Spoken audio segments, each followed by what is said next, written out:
Hey guys, welcome back to my channel. It's your girl again, Ruthie, and on today's video I'll be showing you all how I made this afro hair without using closure. So guys, if you love this video, don't forget to give it a like, subscribe to my channel, and leave a comment below.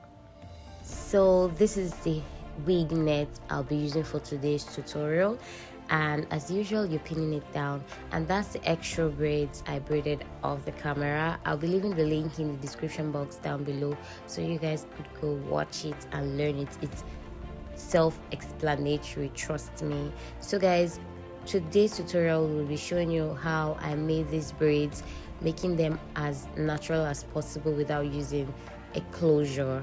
So before you start all this pinning down, you should know where and how long you want it to be, or you want it to come front.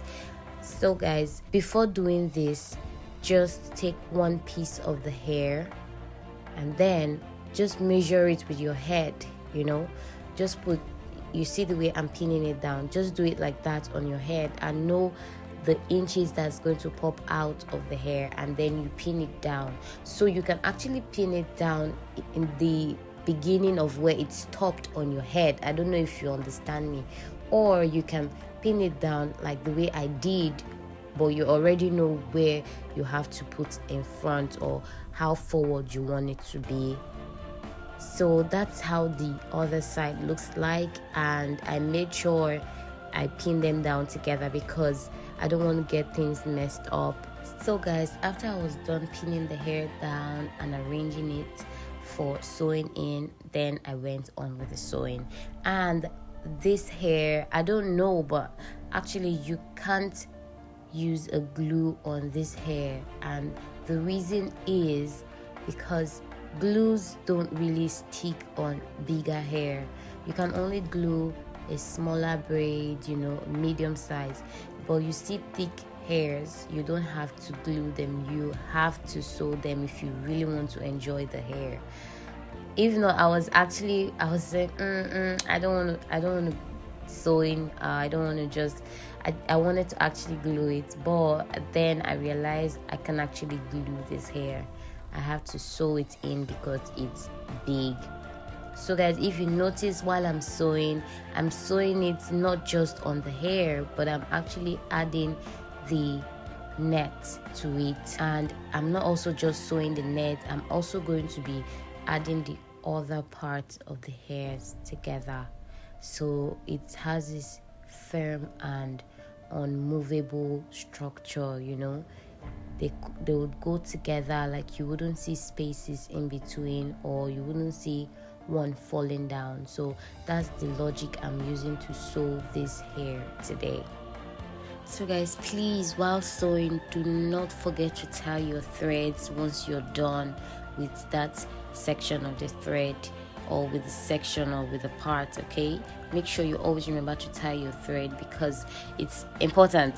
Obviously we know it's important, so don't forget to tie your thread. So guys, as you can see, I'm still tacking, and remember my normal slogan is patience. You would get there, just keep doing it and you would see the good results. Okay, so you just keep doing this and keep tacking it. Make sure it's clean if you really want to enjoy the hair. I mean, there are other faster hair, quicker styles, but some certain kind of styles deserve patience. So that's what I'm actually gonna tell you guys. So after I was done with that part, I tied it and then I trimmed the hair.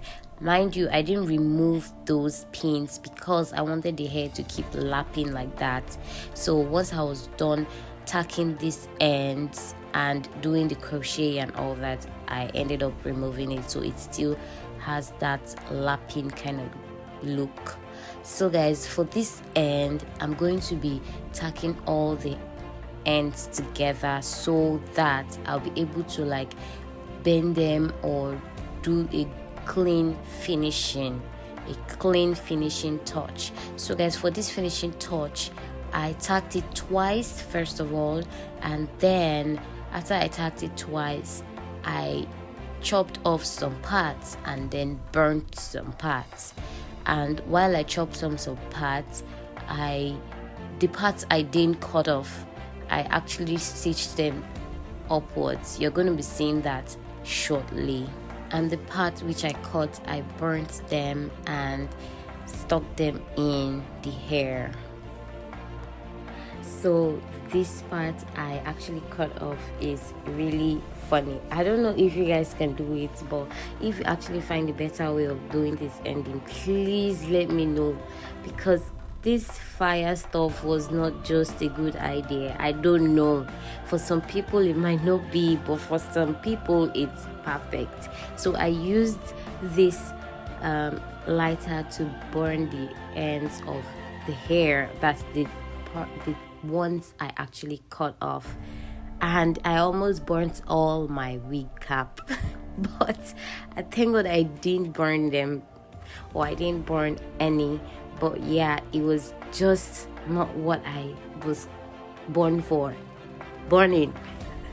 But anyways, we did it anyways. Yeah, we did it. So guys, that's the other part I'm going to be tacking upwards, and that's what I'm going to just keep doing for the 5 strands of braids. So guys, these curved needles are what you should really use while doing this. But if you don't have a curved needle, I'm sure you can work your way through a straight needle. But trust me, I really don't know how to use straight needle when it comes to this part of this kind of hair. I mean, I can use straight needles for like normal sew-ins, your ribbons and stuff, or clothes, but you see this kind of braids or any kind of braided wigs, it's always very hard for me to use the straight needles. So that's why I always use a curved needle when it comes to wigs like this. So I would advise, if you can get your hands on a curved needle, I bet you it's perfect. You would love it also. But if you can't get your hands on a curved needle, I'm sure you should be fine with a straight needle. But as for me, I would so recommend these curved needles.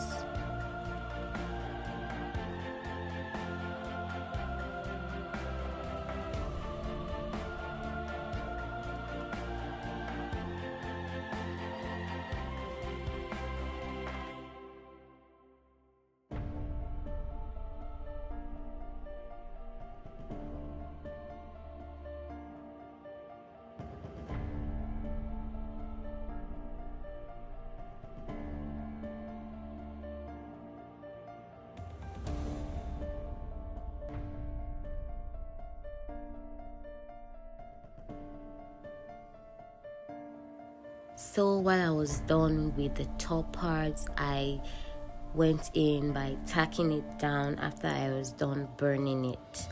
So like I said earlier, if you have better opinions of how to do the ends, trust me, I would so buy your idea, or I'm so good at welcoming people's idea or new ideas. So guys, this is what it looks like after I was done.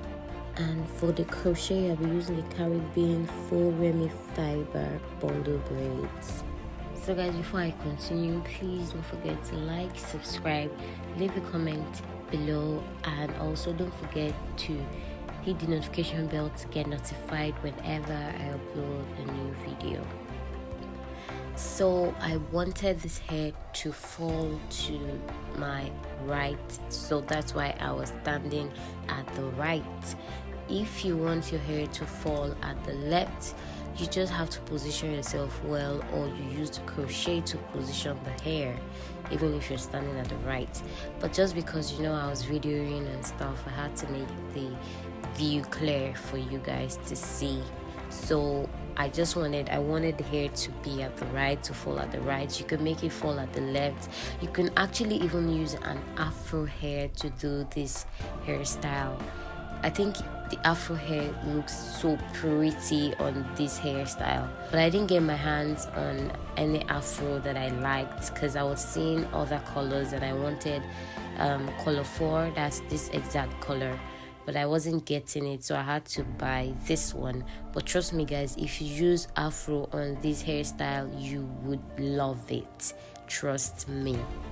So I would recommend you use an Afro, or you can buy this one, or you can buy whatever that like is curly or that's curly on top.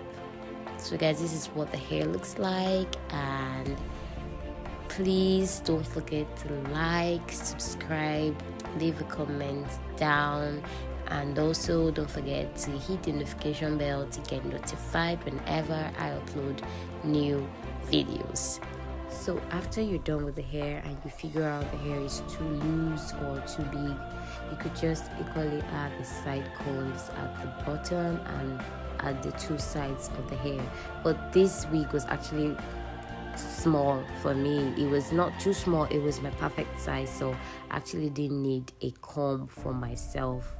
So guys, that's it for today's tutorial. I love you all too much. Stay blessed and stay safe. Bye.